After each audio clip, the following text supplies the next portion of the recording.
যারা মুসলিদেরকে 100 পরিবারের অধিক মুসলিদেরকে আমরা প্রতি বছরের ইফতার দিই, সেই ধারাবাহিকতায় আজকেও আমরা সেই ইফতার সামগ্রী অসহায় দেড় রোজাদার মুসলিমকে বিতরণ করছি। আজকের এই যে বিতরণের মধ্যে দিয়ে মূলত বাংলাদেশকে কি বার্তাটা দিতে চান? আসলে বাংলাদেশ, আমরা যেটা জানি, এটা একটা সাম্প্রদায়িক সম্প্রীতির দেশ। এখানে সব ধর্মের মানুষেরা সহ অবস্থান করে।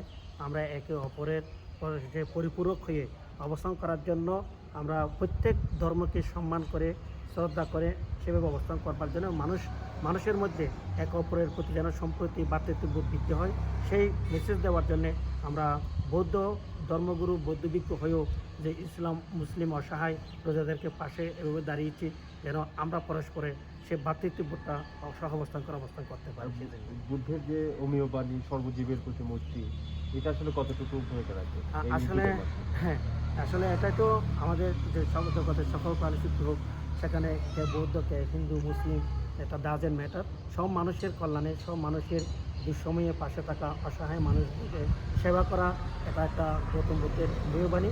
সেই দৃষ্টিকোণ থেকে আমরা মানুষের পাশে দাঁড়ানোটা আমাদের নৈতিক দায়িত্ব। এইটা শেষ আপাতত, আর কোনো প্রশ্ন তো নেই।